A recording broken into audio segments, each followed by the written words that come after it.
आज मेरा विषय है जीवन की श्रोता तेरे अंदर है, इसलिए अपने आनंद को खो मत देना। जीवन की श्रोता तेरे अंदर है, इसलिए अपनी आनंद को खोना मत। हमें एक वचन को हम पढ़ेंगे, आयज़ाया 12 उसका 3। तुम आनंद पूर्वक उद्धार के स्रोतों से जल भरोगे। तुम आनंद पूर्वक क्या करोगे? उद्धार के स्रोतों से क्या करेंगे? जल भरोगे। हमें कैसे भरोगे? आनंद पूर्वक। हमें तुम आनंद पूर्वक उद्धार के श्रोता से जल भरोगे। वो उद्धार का श्रोता कहां पर है? आपके अंदर। ओके, जॉन 7 उसका 38। जो मुझ पर विश्वास करेगा, जैसा पवित्र शास्त्र में आया है, जैसे जो मुझ पर विश्वास करेगा, यीशु कह रहा है जो मुझ पर विश्वास करेगा, जैसा पवित्र शास्त्र में आया है, जैसे पवित्र शास्त्र में आया है, उसके हृदय में से, उसके हृदय जो वहां पर है, वो शब्द को थोड़ा बदल देना, हृदय नहीं आ सकता वहां पर। वो शब्द जो है कोइलियो मतलब कोक, वो शब्द जो है कोइलियो मतलब आपके अंदर से कुछ बाहर निकलना, अंदर से कुछ बाहर निकलना। हमें उसको वापस पढ़ना एक बार। उसके कोक में से, उसके कोक में से जीवन के जल की नदियां बह निकलेगी। जीवन के जल की नदियां बह निकलेगी।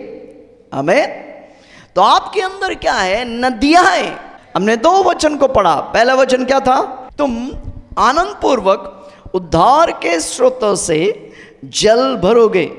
हमें दूसरा हमने पढ़ा, यीशु मसीह वो खड़ा होकर ऐसा ये चीज जब बोल रहा था, उसको मालूम नहीं था, उसको पता नहीं था वो क्या बोल रहा है। ऐसा भविष्यवक्ता यीशु मसीह के हजारों साल पहले वो लिख रहा है, तुम आनंद पूर्वक उद्धार के स्रोतों से क्या करेगा? जल भरेगा। हमें तो आपके अंदर यीशु मसीह, फिर आप पढ़ेगा तो जॉन जो पढ़े हैं उसका 38 में पढ़े हैं, जो मुझ पर विश्वास करेगा, जैसे पवित्र शास्त्र में आया है, उसके कोख से जीवन की जल की नदियां बह निकलेगा। एक बार आप जब यीशु आपके दिल के अंदर आ जाते हैं और यीशु आपके दिल के अंदर जब वास करने लग जाता है, पवित्र आत्मा आपके अंदर रहता है, आपके कोख के अंदर रहता है, आपके अंदरूनी भाग में रहता है, और अंदरूनी भाग में नदियां हैं। कौन से नदियां हैं? जीवन की नदियां हैं। लेकिन कभी कभी कोई लोग वो जीवन की नदियां लेकर मर जाता है और जीवन नहीं पाता है। उसका एक कारण क्या है? आप उस नदी से कनेक्टेड नहीं है, आप शैतान की नदी से कनेक्टेड है। शैतान की नदी क्या है? कुड़कुड़ाना। शैतान की नदी क्या है? कड़वाहट, जलन, गुस्सा। तो आप जीवन की नदियां से जुड़े नहीं हैं। आप कौन से नदी से जुड़ा है? शैतान की नदी से जुड़ा है। बाइबल यीशु बोल रहा है, जो मुझ पर विश्वास करेगा उसके कोख से, उसके अंदरूनी भाग से क्या बहेगा? जीवन की नदियां बहेगा। हमें आपके अंदर से क्या बहना चाहिए? जीवन की नदियां। लेकिन बहता क्या है? मौत की नदियां। मुंह देखे तो सड़ा हुआ है, मुंह देखे तो कोई सड़ा हुआ अंडा आपको मारा है, गुस्से से लथपथ है, कड़वाहट है, जलन है। ये क्या है? मौत की नदियां आपके अंदर से बाहर आए। जबकि आपके अंदर, अगर यीशु आपके अंदर आया तो आपके अंदर क्या है? जीवन की नदियां। आमीन। It's reverse of living water. नदियां बहुवाचक संख्या है। आमीन। क्या है आपके अंदर? जीवन की नदियां। तो लेकिन उस नदियां से चीज बाहर कब आएगा? जब आप आनंदित रहेगा। आमीन। आप कुड़कुड़ाएगा। आप वो नदी से जुड़ा नहीं है, अब शैतान की नदी से जुड़ा है। अब कड़वाहट में अब वो नदी से जुड़ा नहीं है, शैतान की नदी से जुड़ा है। हर नदी से कुछ बाहर आता है, हर नदी के अंदर कुछ है। अगर आप शैतान के नदी से जुड़ा हुआ है तो रोग बाहर आएगा। शैतान के नदी से जुड़ा हुआ है, कड़वाहट बाहर आएगा। अब शैतान के नदी से जुड़ा हुआ है, रोग, कैंसर, ये सारी चीजें वो नदी में है। लेकिन यहां पर कहता है, जो मुझ पर विश्वास करेगा उसके अंदरूनी भाग से, उसके कोख से जीवन की नदियां बाहर आएगी। हमें अब बोल सकता है कि मेरे अंदर यीशु आ गया है, मेरे अंदर पवित्र आत्मा का स्रोत है, मेरे कोख के अंदर से जीवन की नदियां बहेगा। कैसे वो बाहर आएगा? जब आप आनंद से जुड़ा हुआ है। यहाँ पर इसलिए ऐसा लिख रहा था, पवित्र आत्मा उसके अंदर आकर उसे बोल रहा था लिखो। ऐसे 12 उसके 3 में उसने लिख दिया, तुम आनंद पूर्वक उद्धार के श्रोता से जल भरोगे। वाह, तेरे अंदर वो श्रोता है, तेरे अंदर वो नदी है, लेकिन वो बाहर कब आएगा? आनंदित रहेगा। हमें नहम्याह 8:10 में ऐसा लिखा है, और उदास मत रहो। किसी को बोलो उदास मत रहो। कोई बोलता बस मेरे साथ क्या क्या हुआ आपको मालूम नहीं। अरे छोड़ यार, जो हुआ तो उसको बदल नहीं सकता है। हमें तेरे साथ जो हुआ मेरी बहन, उसको आप बदल नहीं सकता है। मेरे भाई, तेरे साथ जो हो गया, जो घटनाएं तेरे साथ हुआ, उसको तू बदल नहीं सकता है। हमें लेकिन तू तेरे आज को पकड़कर तेरे कल को तू बदल सकता है। हम बोलेगा पास्टर जी मेरे साथ ये हुआ, मेरे साथ वो हुआ, जो हुआ उसको भूल जाओ, क्योंकि उसको आप बदल नहीं सकता है। लेकिन तू आज तेरे आज को पकड़कर तेरे कल को बदल सकता है। हमें नहीं, मैं एक दिन निराश हो जाता, दूसरा दिन अच्छा, नहीं, बोलो मैं उदास नहीं होऊंगा। खाना है, उदास नहीं होऊंगा। खाना नहीं है, मैं उदास नहीं होऊंगा। पानी है, मैं उदास नहीं होऊंगा। पानी नहीं है, मैं उदास नहीं रहूंगा। पति है तो मैं उदास नहीं रहूंगा। पति नहीं है, मैं उदास नहीं रहूंगा। बच्चा है, मैं उदास नहीं रहूंगा। बच्चा नहीं है, मैं उदास नहीं रहूंगा। क्योंकि तू अगर बच्चा नहीं है, उस समय तू आनंदित रहेगा। तू क्या कर रहा है? उद्धार के श्रोता से तू जल भर रहा है। ज्यादा दिन तेरे कोख खाली नहीं रहेगा। हालेलुया! कितने लोग सुन रहे हैं? पास्टर जी आपको नहीं मालूम है, मेरे पास जॉब नहीं है। उदास मत रहो। क्या करो? हंसो। ये आमीन। तुझे उदास रहने के लिए बुलाने। पास्टर जी मालूम है मेरे पास डिग्री नहीं है, मेरे को जॉब नहीं मिलेगा। अरे जॉब भी मिलेगा, जॉब की बाप भी तेरे सामने झुक जाएगा। उदास मत रहो। आमीन। किसी को बोलो मैं उदास रहने के लिए बुलाया नहीं। अगर उदास रहने के लिए तुझे बुलाया, यहाँ आने का दरकार नहीं। आमीन। यहाँ जब प्रभु तुझे लेके आया है, तेरे अंदर जीवन की नदियां है, लेकिन उस नदियां से दो चीजों को बाहर कैसे निकालेगा? आनंदित होकर। जैसे तू आनंद होगा, तेरे जीवन में तू भर जाएगा। बोलो मैं भर जाऊंगा। मैं भरने के लिए बुलाया गया, खाली रहने के लिए बुलाया नहीं गया। मैं रोगी होने के लिए बुलाया नहीं। एक दिन भी ये शरीर में रोग नहीं आ सकता है। एक दिन ब्लड प्रेशर, ये शरीर में ब्लड प्रेशर। हमें मुझे मालूम है उद्धार की श्रोता से, वो नदी से कैसे चीज़ों को बाहर निकालना है। मुझे मालूम है जो चीज़ मैं कर रहा हूँ वही चीज़ मैं आपको सिखा रहा हूँ। अगर मेरी बहन तू आनंदित रहेगा, प्रभु तुझे खाली न रखेगा। तेरे अंदर की जो नदियाँ है, उसके अंदर से चीज तेरे जीवन में आते रहेगा। उद्धार के श्रोता से आनंद के साथ तू जल बाहर निकालेगा। हालेलुया! आमीन। नहम्याह 8:10। और उदास मत रहो। उदास मत रहो। बाजू वाले को बोलो उदास मत रहो यार। बोल उदास मत रहने के लिए। किसी के हाथ को पकड़ के हिला के बोल उदास मत रहने के लिए। बोलो जोर से चिल्ला के बोलो, आज मैं उदास के गले को घोट देता हूँ। बोलेगा पास्टर जी मेरे घर पे खाली है, घर पे कुछ नहीं है। मेरे भाई धन्यवाद दे के खुशी से आनंद के साथ हंसने लग जाओ। बोले घर पे कुछ नहीं है, हाँ सुनो भाई, घर खाली है, आनंद करो भाई कि आपको प्रभु ने मौका दिया उपवास लेने के लिए। हमें प्रभु आपको सिखा रहा उपवास देने के लिए। जब भर जाएगा तो उपवास थोड़ी खाएगा, तू यहाँ तक खा के बैठेगा यहाँ पर। हालेलुया! तेरे पास नहीं है, धन्यवाद देके हंसने लग जाओ। प्रभु धन्यवाद, मुझे मौका है उपवास करने के लिए। हमें हालेलुया! और तू हंस रहा है, तेरा घर भर जाएगा। तेरे अन्न जल में आशीष आने लगेगा। रोग तुझे छू नहीं सकेगा। रोग तेरे जीवन में आ ही नहीं सकेगा। वो डायबिटीज नीचे गिर जाएगा, वो श्राप नीचे गिरेगा। हालेलुया! वो रोग नीचे गिर जाएगा। कोई तुझे मारने आएगा वो खुद मर जाएगा, तू मरेगा नहीं। हालेलुया! यहोवा का आनंद तुम्हारा दृढ़ गढ़ है।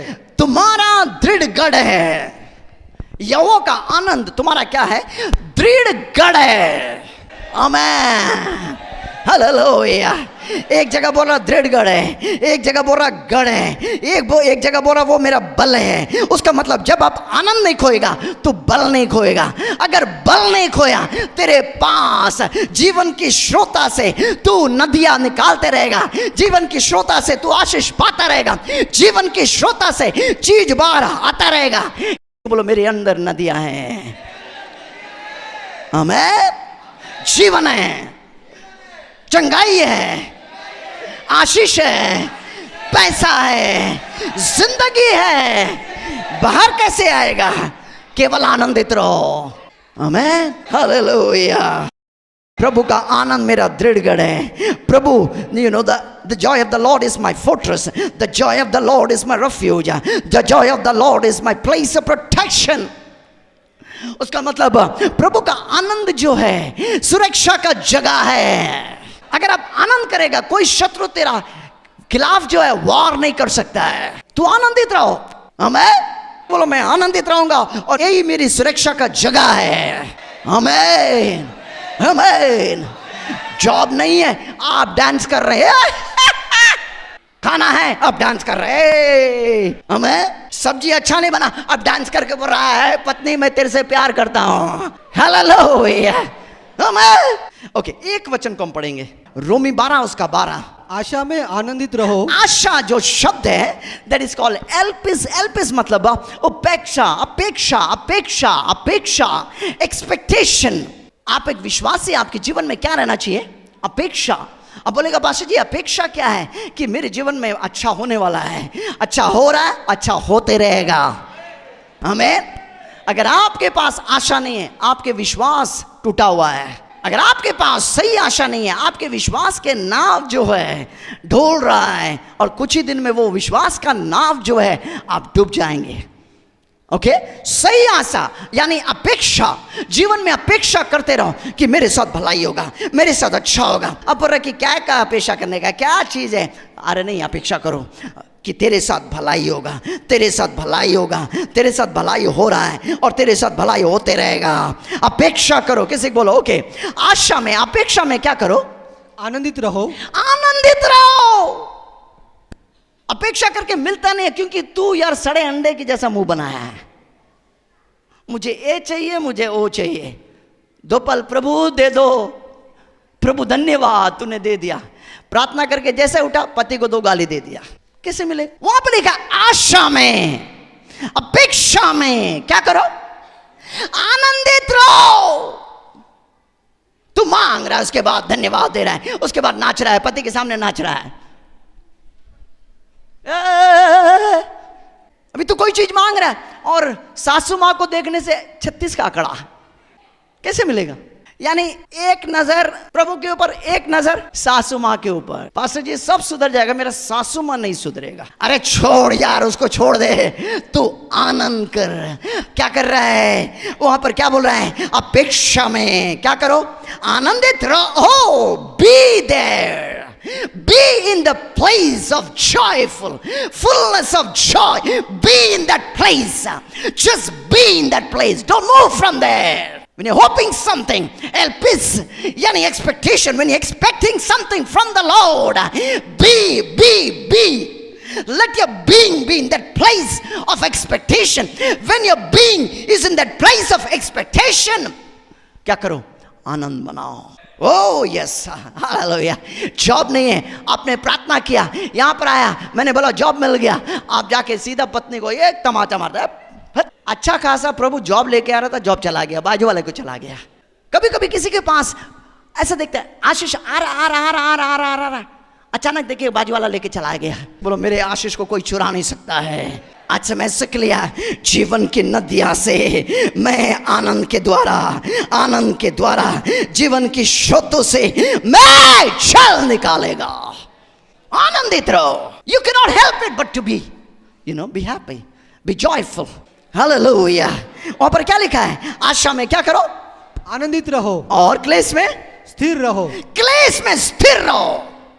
क्लेश मतलब कोई परेशानियां है, यानी जो चीज तू मांगा है मिल रहा नहीं। क्लेश मतलब वो शब्द जो है तेरे ऊपर दबाव बन रहा है, वो क्लेश जब लोग तेरे ऊपर दबाव बन रहा है। तू विश्वासी बोल रहा है तेरा शादी नहीं हुआ, तू विश्वासी बोल रहा है तेरे ऊपर जॉब नहीं है, तू विश्वासी बोल रहा है तेरा बावर्ची खाना खाली है, तू विश्वासी बोल रहा है बच्चे का पढ़ाई ठीक से चल रहा नहीं, तू विश्वासी है, तेरे ऊपर दबाव बन रहा है। क्या करेगा? आनंदित हो जाओ, आनंद मनाने लग जाओ, आनंद मनाओ।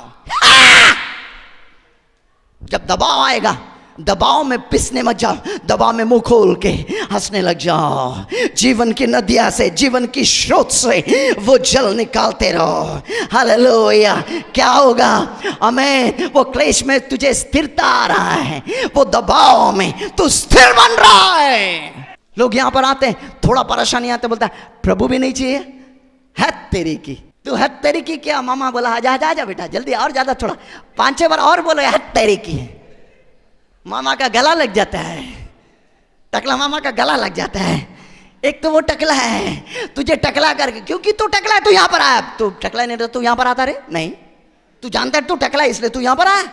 अब बोलेगा पास मेरा बाल तो भरा हुआ है, वो बाल की बात नहीं हो रहा है। तुझे खाली करके गन्ना की जूस की तरह तुझे पिस कर तुझे खत्म किया था, तू यीशु के दरबार में इसलिए आया कि तू भर जाए। हालेलुया।